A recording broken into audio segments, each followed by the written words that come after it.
Students, welcome to CMG education. So before classes లో మనం already టెక్నోమెట్రీ తాలూకా ఇంట్రడక్షన్ వీడియో చూసాము. అలాగే ఇంట్రడక్షన్ టు టెక్నోమెట్రీ అంటే టెక్నోమెట్రీ తాలూకా రేషియోస్ ఏ విధంగా ఉంటాయి, వాటి తాలూకా వాల్యూస్ ఏ విధంగా వస్తాయి, నెక్స్ట్ అలాగే 8.1 ఎక్సర్సైజెస్ గురించి, నెక్స్ట్ అందులో ఉన్నటువంటి ఎగ్జాంపుల్స్ గురించి మనం ఆల్రెడీ డిస్కస్ చేసాం. కాబట్టి సో ఇప్పుడు ఏంటి అంటే ఆ యొక్క ట్రిగ్నోమెట్రీ వాల్యూస్ ఏ విధంగా వచ్చాయో మనం ఆల్రెడీ బిఫోర్ క్లాస్ మనం నేర్చుకున్నాం. ఓకే, సో అయితే ఈ యొక్క వాల్యూస్ ని బేస్ చేసుకొని మనం ఏం చేస్తాం, ఇప్పుడు 8.2 లో ఉన్నటువంటి ఎగ్జాంపుల్స్ ని సాల్వ్ చేసి అలాగే ప్రాబ్లమ్స్ లోకి వెళ్దాం. ఓకే, అందులోని ఫస్ట్ ఎగ్జాంపుల్ అనమాట. ఏంటా example? In angle ABC, in triangle ABC right angle at B అని చెప్పేసి చెప్తున్నాడు. ఓకేనా, ఒక ట్రయాంగిల్ ఇచ్చాడంట ఏబిసి అని చెప్పేసి చెప్తున్నాడు. అండ్ అలాగే రైట్ హ్యాంగిల్ ఎట్ బి అని చెప్పేసి చెప్తున్నాడు. అంటే బి అనేది ఎక్కడుంది అంటున్నాడు, రైట్ హ్యాంగిల్ దగ్గర ఉంది అని అంటున్నాడు. నెక్స్ట్ అలాగే వాడు కొన్ని వాల్యూస్ ఇచ్చాడు. ఏమని ఇచ్చాడు, AB is equal to 5 centimetres, AB is equal to 5 centimetres. Next అలాగే angle ACB is equal to 30 degrees అని ఇచ్చాడు. ఓకేనా, 30 డిగ్రీస్ అని చెప్పేసి ఇచ్చాడు. అయితే కొన్ని వాల్యూస్ కనుక్కోమని చెప్తున్నాడు. ఏంటా values? Determine the lens of the BC and AC. ఓకేనా, ఏం కనుక్కోమని చెప్తున్నాడు? వాల్యూస్ కనుక్కోమని చెప్తున్నాడు. ఏంటంటే lens of the BC and అలాగే ఏసీ. అంటే బీసీ అంటే వాల్యూస్ ఎక్కడున్నాయి? బీసీ అంటే మనకున్న వాల్యూస్ ఇది. ఓకే, ఏసీ అంటే మనం తీసుకున్న హైపోటెన్నెస్. ఓకే, సో ఇది మనకి ఏంటంటే ఇది మనకి హైపోటెన్నెస్. ఓకే, యాంగిల్ కి ఆపోజిట్ లో ఉంది కాబట్టి ఆపోజిట్ సైడ్, యాంగిల్ కి ఎడ్జసెంట్ లో ఉంది కాబట్టి ఇది మనకి ఎడ్జసెంట్ సైడ్ అని బిఫోర్ క్లాసెస్ లో మనం ఆల్రెడీ నేర్చుకున్నాం. మనం ఏది మనకి అంటే మనం తీసుకున్న రిఫరెన్స్ యాంగిల్ బేస్ చేసుకొని యాంగిల్ కి ఆపోజిట్ లో ఏముంది, యాంగిల్ కి ఎడ్జసెంట్ లో ఏముంది, అండ్ అలాగే రైట్ యాంగిల్ కి ఆపోజిట్ లో ఉన్నదాన్ని హైపోటెనస్ అంటామని మనకు ఆల్రెడీ తెలుసు. అయితే వాడు ఏమి ఇచ్చాడు, AB is equal to 5 centimetres అని చెప్పేసి చెప్తున్నాడు. అంటే ఏబీ వాల్యూ ఇచ్చాడు, ఆపోజిట్ సైడ్ తాలూకా వాల్యూ ఇచ్చాడు. ఏమని ఇచ్చాడు వాడు? 5 సెంటీమీటర్స్ అని ఇచ్చాడు. ఓకే, అయితే ఇంకా ఏమంటున్నాడు ఇక్కడ, ఇప్పుడు యాంగిల్ ఇచ్చాడు 30 డిగ్రీస్ అని చెప్పేసి అంటున్నాడు. ఇప్పుడు నాకు నెక్స్ట్ తెలియని ఏమున్నాయి, బీసీ వాల్యూ తెలియదు అండ్ అలాగే ఏసీ వాల్యూ కూడా తెలియదు. సో ఇప్పుడు నేను ఏం యూజ్ చేస్తానంటే సైన్, కాస్, టాన్ అని చెప్పేసి అంటున్నాను కదా. ఇప్పుడు వీటి తాలూకా వాల్యూస్ ని బేస్ చేసుకొని ఇప్పుడు చూడండి, ఇప్పుడు ఏదైతే మనకి హైపోటెన్యూస్ వాల్యూ తెలియదు కానీ ఒక సైడ్ వాల్యూ తెలుసు. ఓకే, ఒక సైడ్ వాల్యూ తెలుసు కాబట్టి ఆ సైడ్ బేస్ చేసుకొని ఇంకొక సైడ్ వాల్యూ ఏదైతే ఫార్ములా ఉంటుందో దాన్ని బేస్ చేసుకొని వాల్యూస్ మనం ఫైండ్ అవుట్ చేయవచ్చు. సో సపోజ్ ఇక్కడ నేను సైన్ గానీ కాస్ గానీ టాన్ గానీ తీసుకోవచ్చు. అయితే సైన్ తీసుకుంటే ఆపోజిట్ బై హైపోటెన్యూస్ వస్తుంది, అలాగే కాస్ తీసుకుంటే మనకి ఎడ్జసెంట్ బై హైపోటెన్యూస్ వస్తుంది. ఈ రెండు వాల్యూస్ మనకి తెలియదు కాబట్టి కాస్ ని మనం తీసుకోము. ఓకే, అలాగే సైన్ తీసుకున్నామంటే ఆపోజిట్ బై హైపోటెన్యూస్ కాబట్టి హైపోటెన్యూస్ వాల్యూ అందగా మనకు తెలియదు కాబట్టి దాన్ని కూడా మనం తీసుకోమన్నమాట. సో ఇప్పుడు మనం ఏది యూజ్ చేస్తాము, టాన్ అనే దాన్ని యూజ్ చేస్తాం. ఓకేనా, సో ఇప్పుడు టాన్. ఓకేనా, సో ఇప్పుడు టాన్ దగ్గరకు వచ్చేసరికి వాడు యాంగిల్ వాల్యూ ఏమి ఇచ్చాడు, యాంగిల్ వాల్యూ 30 డిగ్రీస్ ఇచ్చాడు. tan 30 is equal to angle అంటున్నాం కదా, టాన్ దగ్గర రేషియో మనకి ఏం తెలుసు, opposite side by adjacent side. Okay, opposite లో మనకి ఏముందండి, ఆపోజిట్ లో ఏబి, ఆపోజిట్ లో ఏబి, ఎడ్జసెంట్ లో ఏముంది, బీసీ, ఎడ్జసెంట్ లో బీసీ. అయితే tan 30 డిగ్రీస్ వాల్యూ నాకు ఆల్రెడీ తెలుసు. ఎందువల్ల నేను ఆల్రెడీ ఫైండ్ అవుట్ చేశాను, నేను సైన్, కాస్, టాన్ అన్ని కూడా. సో ఇప్పుడు tan తాలూకా 30 డిగ్రీస్ వాల్యూ మనకి ఏముంది, 1/√3. ఓకే, సో దాన్ని వేస్తున్నాను, 1/√3 వేసాను. tan 30 ఈజ్ ఈక్వల్ 1/√3 కదా, 1/√3 వేసాను. Is equal to AB by BC కదా. సో ఇప్పుడు ఏబీ తాలూకా వాల్యూ నాకు తెలుసు, ఎంత ఏబీ వాల్యూ 5 అని చెప్పేసి నాకు తెలుసు, బై బీసీ వాల్యూ నాకు తెలియదు ఇంకా. So BC is equal to BC గా రాసేసుకున్నాను నేను. సో ఇప్పుడు ఏం చేస్తున్నాను, క్రాస్ మల్టిప్లికేషన్ చేస్తున్నాను. అంటే సో బీసీ ఇంటూ 1 అండ్ అలాగే 5 ఇంటూ √3. ఓకేనా, సో అంటే BC is equal to 5√3, BC is equal to 5√3 అనేది వచ్చింది. ఓకే, వాడు ఏం ఫైండ్ అవుట్ చేయమని చెప్పి, determine the lens of the BC and అలాగే ఏసీ అన్నాడు. Okay, BC value find out చేస్తాను. నెక్స్ట్ అలాగే నాకు ఏబీ వాల్యూ కూడా తెలుసు. సో ఇప్పుడు 2 సైడ్స్ వాల్యూస్ తెలుసు కదా. బీసీ వాల్యూ ఏం ఫైండ్ అవుట్ చేశాను నేను, బీసీ ఈజ్ ఈక్వల్ టు ఏంటి అంటే 5√3 అని తెలుసు కాబట్టి ఏమైనా 2 సైడ్స్ తెలిసిన తర్వాత ఇంకొక సైడ్ వాల్యూ తెలిసి మనం ఏం యూజ్ చేస్తాం, మనం పైథాగరస్ థియరీ అనే దాన్ని యూజ్ చేస్తాం. సో ఇప్పుడు ఏంటి అంటే పైథాగరస్ థియరీ ప్రకారం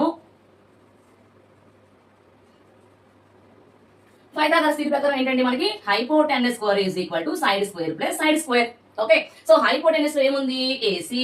okay, AC square is equal to ఒక సైడ్ లో ఏముంది, ఏబి అండ్ అలా ఇంకొక సైడ్ లో ఏముంది, బీసీ. ఓకే, స్క్వేర్ లోనే స్క్వేర్ వేసేసాను. సో ఇప్పుడు ఏసీ స్క్వేర్ వాల్యూ మనకి ఎలాగో తెలియదు కాబట్టి ఏసీ స్క్వేర్ అలాగే రాసుకొని ఇక్కడ ఏబీ ప్లేస్ లో వాడు ఏమి ఇచ్చాడు, 5 అని చెప్పేసి ఇచ్చాడు కాబట్టి AB is equal to 5 centimetres whole square and అలాగే ప్లస్ బీసీ వాల్యూ మనం ఫైండ్ అవుట్ చేసాము ఆల్రెడీ. ఎంత ఫైండ్ అవుట్ చేసాము, 5√3. ఓకే, 5√3 హోల్ స్క్వేర్ వేసుకున్నాను. సో నెక్స్ట్ వచ్చేసరికి ఏంటి అంటే 5 స్క్వేర్ అంటే ఏం రాసుకోవచ్చు మనం, 5 5 ఎంత 25 ప్లస్ ఇక్కడ స్క్వేర్ అనేది రెండింటికి వర్తిస్తుంది కాబట్టి 5 స్క్వేర్ ఎంత, 5 ఇంటూ స్క్వేర్ అంటే 25 అండ్ అలాగే స్క్వేర్ కి ఇక్కడ రూట్ కి క్యాన్సిల్ అయిపోతే ఇంటూ 3 ఉంటుంది అనమాట, 25 ఇంటూ 3 ఉంటుంది. సో ఇప్పుడు ఏమొస్తుందండి, 25 ప్లస్ 25 3 ఎంత 75. ఓకే, సో ఇప్పుడు 75 వేసేసాను నేను. అంటే AC square is equal to మనకి ఎంత వచ్చిందండి 100. AC square is equal to 100. అయితే ఏసీ ఈజ్ ఈక్వల్ టు నాకు వాల్యూ కావాలి. Okay, so AC is equal square పక్కన ఏమొస్తుంది రూట్ కదా. సో ఇక్కడ √100 అంటే ఏసీ ఈజ్ ఈక్వల్ టు ఏమని రాసుకోవచ్చు ఇక్కడ నేను 10 స్క్వేర్ అని చెప్పేసి రాసుకోవచ్చు. అంటే 10 అని చెప్పేసి రాసుకోవచ్చు. స్క్వేర్ కి రూట్ కి క్యాన్సిల్ అయిపోతుంది కాబట్టి ఏసీ వాల్యూ 10. సో వాడు అడిగిన వాల్యూస్ ఏంటండి బీసీ తాలూకా లెంత్ వాల్యూ అడిగాడు, ఫైండ్ అవుట్ చేసాము. ఓకే, 5√3 వచ్చింది. నెక్స్ట్ అలాగే ఏసీ తాలూకా లెంత్ వాల్యూ అడిగాడు, ఫైండ్ అవుట్ చేసాము. 10 సెంటీమీటర్స్ అనేది వచ్చింది. ఓకే, ఇప్పుడు మనం ఇంకో ఎగ్జాంపుల్ చూద్దాము. ఇంకో ఎగ్జాంపుల్ ఏమని చెప్పారంటే ట్రయాంగిల్ PQR అని ఇచ్చారు. అయితే right angle at Q, right angle ఎక్కడ ఉందని చెప్పేసి అన్నాడు క్యూ దగ్గర ఉంది అంట. అయితే PQ is equal to 3 centimetres. PQ value ఏమంటున్నాడు 3 సెంటీమీటర్స్ అని ఇచ్చాడు. PQ is equal to 3 centimetres. Next అలాగే PR ఈజ్ ఈక్వల్ టు ఎంత ఇచ్చాడు 6 సెంటీమీటర్స్. ఓకే, PR అనేది ఎంత అంటే 6 సెంటీమీటర్స్ అని చెప్పేసి అంటున్నాడు. అయితే డిటర్మైన్ ఏ ఫైండ్ అవుట్ చేయమని చెప్పేసి అన్నాడు యాంగిల్ PQ అంటే QPR. ఓకేనా, యాంగిల్ QPR అండ్ అలాగే యాంగిల్ PRQ దానికి వాల్యూస్ కావాలంట. ఓకే, సో ఇప్పుడు మన ప్రాబ్లం లోకి వెళ్ళినట్టయితే ప్రాబ్లం ప్రకారం చూడండి, మనకి ఇక్కడ ఒక సైడ్ వాల్యూ తెలుసు. ఓకే, నెక్స్ట్ అలాగే ఒక హైపోటెన్యూస్ వాల్యూ తెలుసు. ఇక్కడ యాంగిల్ ఇక్కడ నేను తీసుకున్నట్లయితే ఓకేనా, సో ఇక్కడ మన రిఫరెన్స్ యాంగిల్ ఇక్కడ తీసుకున్నట్లయితే యాంగిల్ కి ఇక్కడ ఆపోజిట్ లో ఉంది అండ్ అలాగే ఇక్కడ మనకి రైట్ యాంగిల్ కి ఆపోజిట్ లో ఉంది కాబట్టి దీన్ని మనం హైపోటెన్యూస్ అని చెప్పేసి అంటాము. నెక్స్ట్ అలాగే దీన్ని మనం ఆపోజిట్ సైడ్ అని చెప్పేసి అంటాం. మనం ఆపోజిట్ సైడ్ అని చెప్పేసి చెప్తాం. ఓకే, సో ఇప్పుడు నాకు ఇంకా తెలియదు ఏంటి అంటే ఈ సైడ్ తెలియదు. సో ఇప్పుడు ఆపోజిట్ సైడ్ హైపోటెన్యూస్ రెండు తెలుసు కనుక ఇప్పుడు మనం ఏదైతే యూజ్ చేస్తాం మనం సైన్ తాలూకా వాల్యూస్ ని యూజ్ చేయొచ్చు. ఓకే, ఇప్పుడు యాంగిల్లో ఆర్ ఉంది కాబట్టి సో ఇప్పుడు నేను ఏమంటున్నానంటే సైన్ ఆర్ అని తీసుకుంటున్నాను ఇక్కడ. ఓకే, సైన్ ఆర్ అని చెప్పేసి తీసుకుంటున్నాను. So sine R is equal to sine కి రేషియో ఏంటి మనకుంది ఆపోజిట్ సైడ్ బై హైపోటెన్యూస్ కదా. ఆపోజిట్ లో ఏముందండి PQ, ఆపోజిట్ లో PQ, హైపోటెన్యూస్ లో ఏముంది PR. ఓకే, సో ఇప్పుడు sine R is equal to okay PQ value మనకి ఎంత ఇచ్చాడు 3 సెంటీమీటర్స్, PR వాల్యూ మనకి ఎంత ఇచ్చాడు 6 సెంటీమీటర్స్. రెండు క్యాన్సిల్ చేసినట్లయితే sine R is equal to 1/2 అనేది వస్తుంది.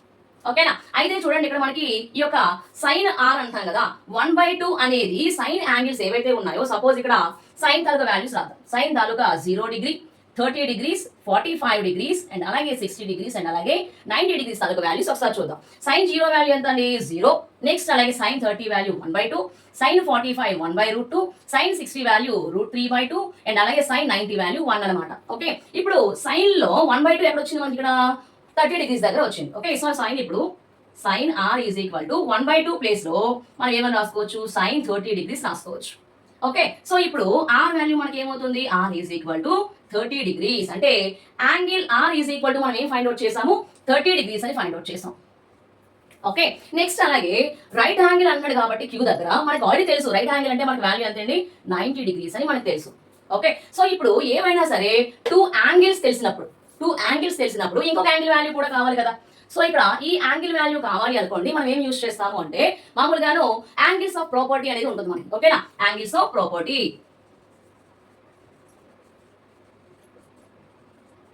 యాంగిల్ ఆఫ్ ప్రాపర్టీని బేస్ చేసుకొని ఏంటి formula angle P plus angle Q plus angle R is equal to ఏం రాయొచ్చు ఇక్కడ 180 degrees. అంటే మూడు యాంగిల్స్ ని కలిపినట్లయితే మనకి ఏమొస్తుందని చెప్తున్నాడు 180 degrees వాల్యూ అనేది వస్తుందంట. అయితే నాకు యాంగిల్ P వాల్యూ ఇంకా తెలియదు కదా, సో అందువల్ల ఏం చేస్తున్నాను యాంగిల్ P ని అలాగే ఉంచేస్తున్నాను. ఓకే, నెక్స్ట్ అలాగే యాంగిల్ Q వాల్యూ ఏమి ఇచ్చాడు అక్కడ angle Q is equal to 90 degrees. Okay, plus angle R value మనం ఇప్పుడే ఫైండ్ అవుట్ చేసాం. ఏమని ఫైండ్ అవుట్ చేసాము 30 degrees. Okay, is equal to 180 degrees. Next చూసుకుంటే యాంగిల్ P ప్లస్ 90 ప్లస్ 30 ఎంత 120. Okay, so 120 degrees is equal to 180 degrees అనమాట. అంటే angle P is equal to 180 minus 120 degrees. 120 degrees అంటే angle P is equal to మనకి ఏమొస్తుంది 180 లో నుంచి 120 తీసేస్తే మనకి ఏమొస్తుంది 60 degrees.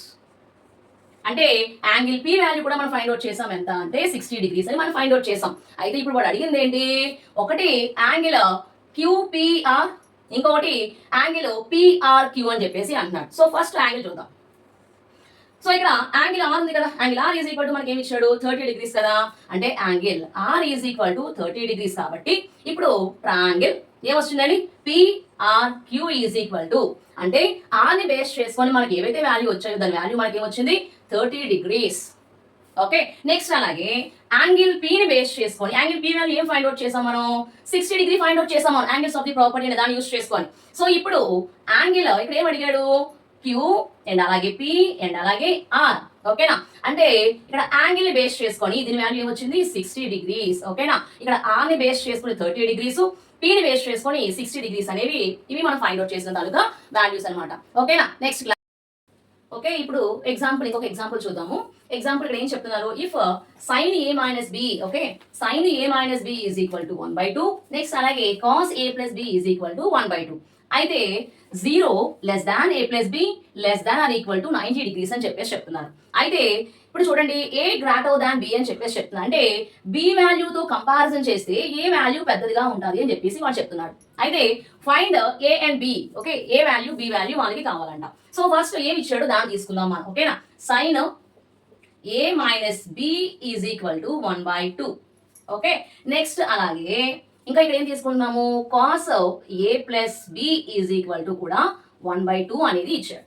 సో ఇప్పుడు చూడండి sine a minus B is equal to 1/2 అన్నాడు కాబట్టి సైన్ లో 1/2 ఎక్కడ వస్తుందో చూసుకోవాలి మనం. చూడండి ఇక్కడ సైన్ తాలూకా వాల్యూస్ రాసాం కదా, యాంగిల్స్ తాలూకా వాల్యూస్. సో ఇక్కడ సైన్ 0 డిగ్రీ అంటే 0 తీసుకున్నాము, sine 30 is equal to 1/2. So ఇక్కడ అంటే sine a minus B is equal to ఈ 1/2 ప్లేస్ లో మనం సైన్ 30 డిగ్రీస్ వేసుకోవచ్చు.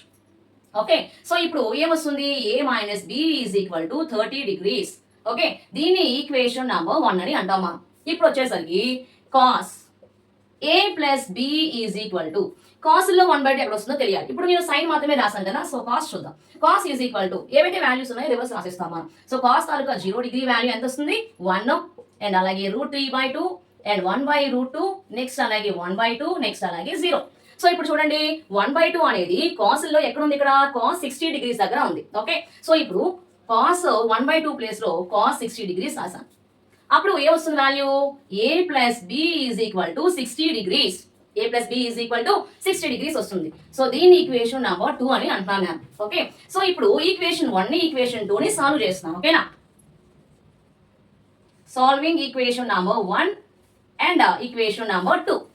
సో ఇప్పుడు ఏం చేస్తున్నాము a minus B is equal to 30 degrees, next అలాగే a plus B is equal to 60 degrees. మనం తీసుకుని రెండు ఈక్వేషన్స్ రాసాం. సో ఇప్పుడు చూసినట్లయితే చూడండి ఇక్కడ మైనస్ బి ప్లస్ బి ఉంది కదా, రెండు క్యాన్సిల్ అవుతాయి. ఇంకా ఇక్కడ ఏం మిగిలింది a అండ్ a ఏమైందండి 2a is equal to 30 degrees plus 60 degrees ఏమొస్తుంది 90 డిగ్రీస్. ఓకే, సో ఇప్పుడు a is equal to 90 degrees by 2 వస్తుంది. అప్పుడు a is equal to 45 degrees అనేది వస్తుంది. అంటే వాడు ఫైండ్ అవుట్ చేయమన్నా ఒక యాంగిల్ వాల్యూ ఓకే వచ్చింది, a is equal to 45 degrees. Next ఇంకా ఏం కావాలి యాంగిల్ b వాల్యూ కావాలి కదా.